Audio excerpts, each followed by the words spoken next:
Assalamualaikum warahmatullahi wabarakatuh. Selamat pagi semuanya, siswa-siswi dimanapun berada.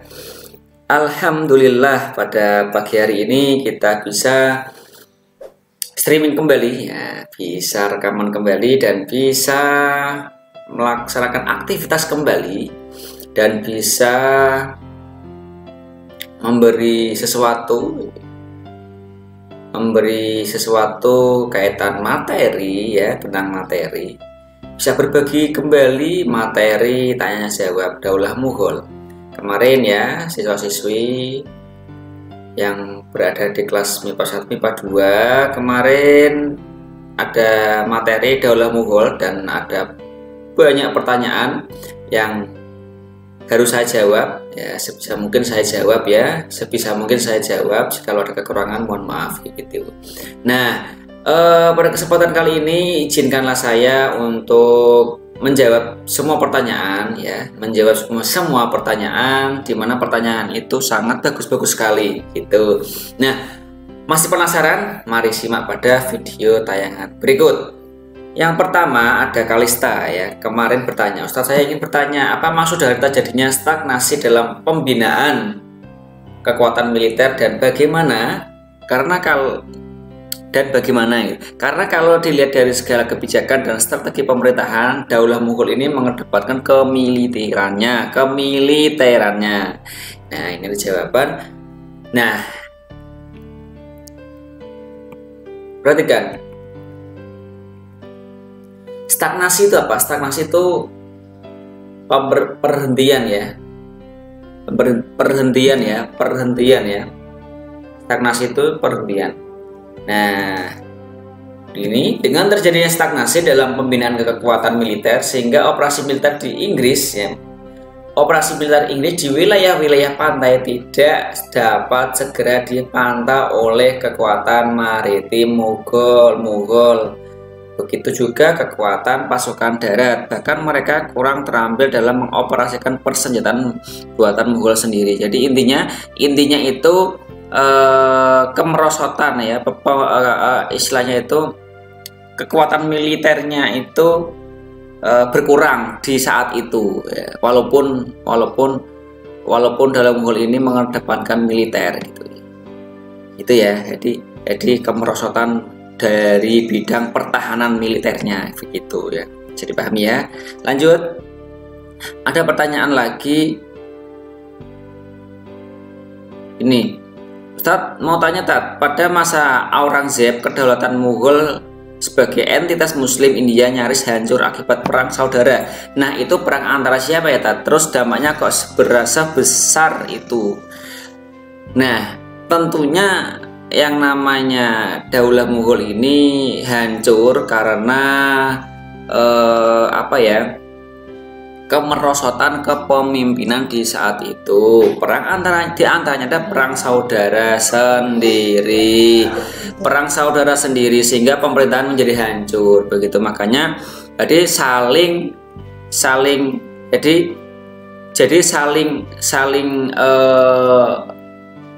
ingin menguasai ya.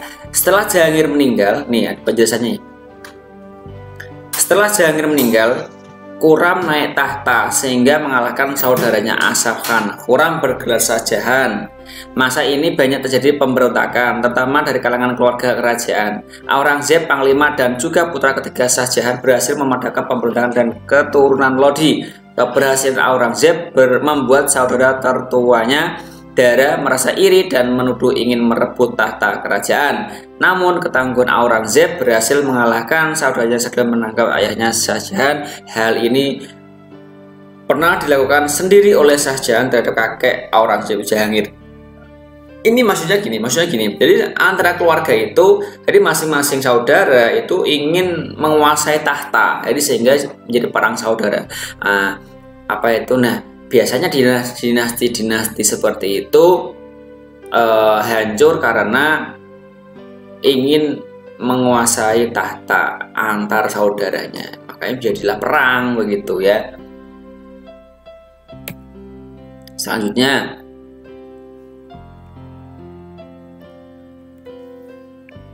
Akilah bertanya, Ustadz mau tanya, tadi kan faktor kemundurannya Mughal kan ada dominasi Inggris melalui EIC. Mengapa EIC sangat mempengaruhi kemunduran Mughal ya? Adakah karena EIC itu menyerangnya lewat sektor ekonomi, makanya sangat berdampak besar ya? Atau apakah EIC juga menyerang Mughal dari sektor lain? Yang namanya EIC itu adalah dari sektor ekonomi ya, jadi Pak mengerti. Ini jawabannya adalah karena adanya intervensi itu ikut campur aduk intervensi politik ekonomi Inggris. Kemudian Mughal dalam sektor politik dan ekonomi dimanfaatkan oleh bangsa-bangsa Eropa melalui jalur perdagangan.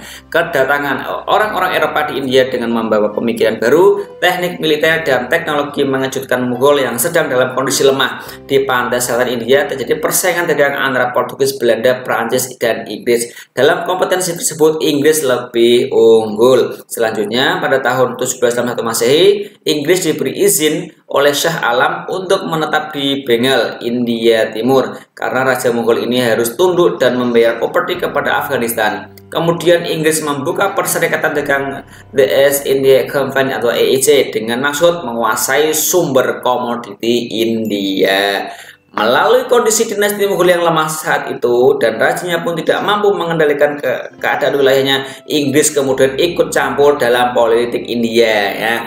Intinya EIC itu masuk ke Mughal ketika Mughal itu lagi kondisi lemah.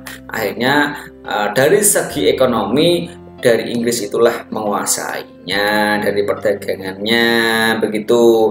Itulah sistem politik pada masa itu untuk menguasai dalam dunia perdagangan begitu ya. Selanjutnya ada teman kalian lagi nih, Ustaz mau tanya, waktu masa Bahadur Shah pengganti Akbar II itu kan terjadi konflik dengan pihak Inggris karena Bahadur melanggar perjanjian yang sudah disepakati oleh ayahnya. Nah, perjanjiannya itu perjanjian apa Ustadz? Apa saja isinya seperti itu? Nah, akan saya jelaskan. Perhatikan, ketika kerajaan Mughal memasuki keadaan yang lemah seperti ini, perusahaan Inggris semakin kuat mengangkat senjata melawan Mughal. Jadi ketika lemah itu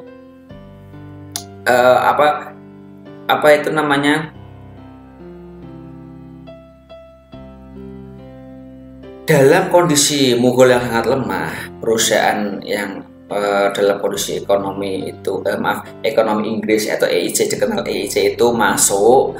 Nah, itu semakin kuat, jadi semakin kuat untuk melawan Mughal dari sektor ekonomi. Nah, pada akhirnya Sultan Mughal Shah Alam membuat perjanjian damai dengan menyerahkan Oudh, Bengal dan Orissa kepada Inggris. Jadi menyerahkan daerah itu nama daerah ya itu. Nah, Shah Alam meninggal ya. Setelah Shah Alam meninggal dilanjutkan oleh Akbar II. Nah, ia memberikan konsesi kepada EIC untuk mengembangkan usahanya di India dengan syarat harus menjamin kehidupan raja dan keluarganya. Nah, inilah diantara perjanjiannya itu ya. Jadi sangat luar biasa ya. Artinya dari sektor ekonomi maupun politik itu bisa membuat kacau balau pemerintahan di saat itu. Makanya ekonomi itu sangat penting dalam dunia kehidupan bernegara. Nah, disitulah isi perjanjiannya itu diantaranya adalah menjamin kehidupan raja dan keluarganya dan menyerahkan Oudh, Bengal dan Orissa kepada Inggris. Itu daerah-daerah yang diserahkan kepada Inggris. Itulah, nah, akhirnya ditentang oleh keturunannya. Akhirnya terjadilah konflik seperti itu. Begitu ya, jadi pahami ya. Oke, lanjut. Selanjutnya adalah pertanyaan Ajeng. Ustadz izin tanyakan, disebutkan bahwa Bayazid I pernah berkonflik dengan Timur Leng, sedangkan Daula Utsmani dan Mughal ada di rentang waktu yang sama. Itu ada pengaruh ke daulah Mughalnya atau tidak? Atau bagaimana relasi kedua daulah tersebut? Tidak ya, jadi tidak ada hubungannya. Sama-sama kerajaan Islam. Jadi Daulah Utsmani itu lebih dahulu berdiri daripada Daulah Mughal, sedangkan Timur Leng itu tentara keturunan Turki Mongolia. dan hidup pada masa Daulah Utsmaniyah maupun Daulah Mughal. Itu ya. Jadi Timur Leng itu tentara Islam di waktu itu ya. Lanjut. Saat ini Daulah Mughal sama Utsmani itu ada di masa yang sama toh. Itu hubungannya antara keduanya gimana? Ini hampir sama yang tadi ya. Kenapa mereka tidak bersatu? Ya karena beda wilayah, beda kekuasaan begitu, beda orang, gitu, beda masa, beda zaman gitu ya. Intinya seperti itu. Berdiri sendiri-sendiri. Daulah Utsmaniyah lebih dahulu berdiri daripada Daulah Mughal. Tidak bersatu karena sistem dan masa atau zaman pemerintahan ataupun pemerintahannya yang berbeda itu, Mas. Lanjut. Ustadz, mengapa pada masa Humayun dikatakan sebagai masa konsolidasi kekuatan pertama? Jawab, karena Humayun merupakan sikap kemiliteran yang sangat kuat sehingga mengantarkannya pada kejayaan Daulah Mughal. Itu Mas, konsolidasi ya, jadi menyatukan antara satu dengan yang lainnya sehingga menjadi kekuatan yang sangat besar. Apalagi di situ mengedepankan kemiliteran gitu ya. Lanjut, Amalia, sistem pemerintahan Daulah Mughal apa ya, Tat? Sistem pemerintahannya adalah monarki atau kesultanan, kekaisaran, kerajaan ya. Itu ya. Itu jawabannya, kekaisaran atau kesultanan atau kerajaan. Lanjut, ada pertanyaan Najwa mau tanya, Tat, mengapa Bahadur Shah penguasa Gujarat berusaha untuk memisahkan diri dari kekuasaan Mughal? Karena Bahadur Shah itu memberontak penguasa Humayun pada saat itu sehingga memisahkan diri dari Delhi seperti itu. Jadi ada Bahadur Shah itu tidak terima atas kebijakan Humayun sehingga Bahadur Shah itu meninggalkan atau memisahkan diri dari Delhi gitu. Lanjutnya, Nida, Ustaz mau tanya penyebab kemerosotan politik pada masa kepemimpinan sesudah Aurangzeb itu apa? Tidak bisa mempertahankan pemerintahan, di antaranya keluarganya rebutan kekuasaan. Itu penyebabnya, di antaranya adalah keluarganya rebutan kekuasaan. Selain menjadi ajang rebutan, dinasti Mughal juga semakin terancam dengan adanya gerakan separatis Hindu di India Tengah, Sikh di belahan utara, dan Islam di bagian timur. Sementara itu, Inggris yang diizinkan menambahkan modal dengan kekuatan bersenjata semakin menguasai wilayah pantai. Menambahkan modal itu yang tadi EIC itu, ya, tentang politik ekonomi itu ya. Tidak ya. Kemerosot politik di situ, Mbak. Jadi setelah Aurangzeb itu kan terus runtuh karena itu yang pertama ya di antara keluarga itu rebutan kekuasaan. Kenapa masa Sultan Muhammad Akbar disebut pemimpin paling kontroversi? Karena kebijakan-kebijakannya dari Sultan Muhammad Akbar tidak bisa diterima pada masyarakat saat itu, gitu ya. Nah, ini ada pertanyaan lagi, Kamila ini. Saat kan di India itu terdapat sistem perbedaan kasta. Nah, sedangkan Daulah Mughal menerapkan sistem kesamaan hak bagi semua orang. Intinya tidak memandang siapapun. Nah, ini saya jawab ya, karena Islam langsung ketika itu ya, Islam langsung disambut dengan tangan terbuka oleh penduduk, terutama dari kasta rendah yang merasa disia-siakan dan dikutuk oleh golongan Arya Hindu yang angkuh. Pengaruh Parsi sangat kuat, hal itu terlihat dengan digunakannya bahasa Persia sehingga bahasa resmi Mughal dan bahasa dakwah.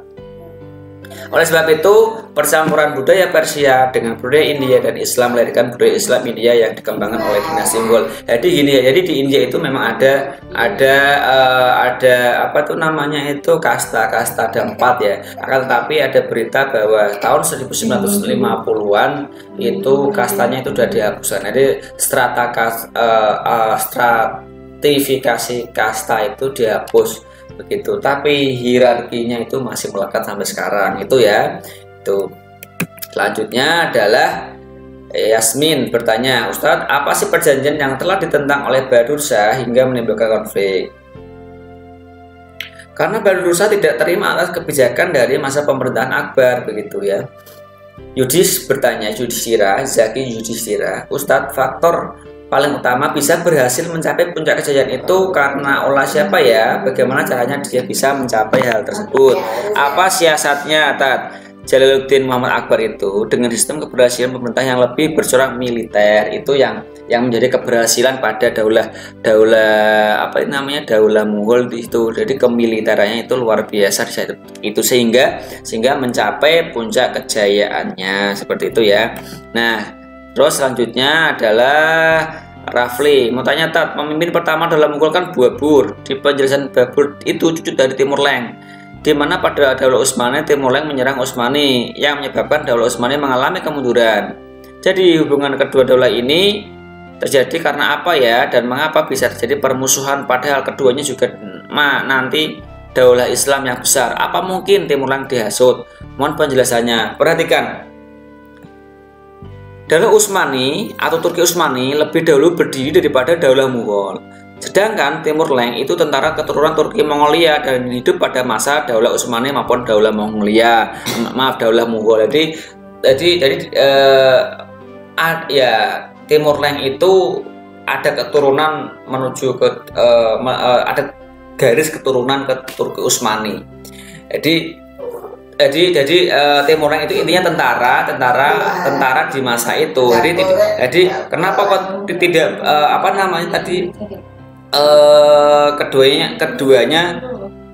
keduanya tidak tidak bergabung, atau apa yang tadi ditanyakan itu, hubungan keduanya adalah ini itu jadi karena apa gitu ya.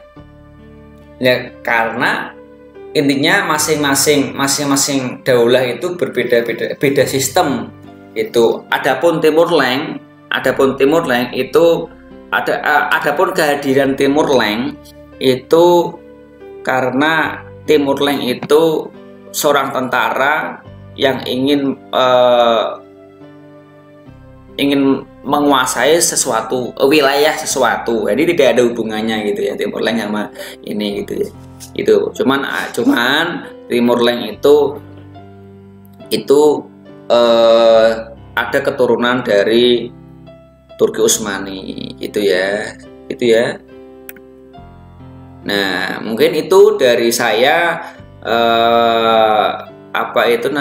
sekilas jawaban atas pertanyaan kalian. Semoga apa yang saya utarakan di sini bisa mengerti, minimal bisa mengetahui sesuatu tentang Daulah Mughal.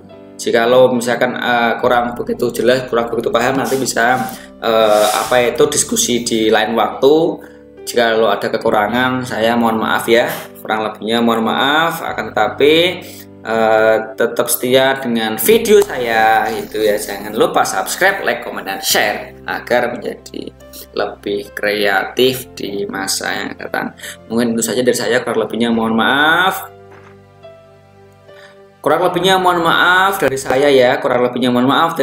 Assalamualaikum warahmatullahi wabarakatuh.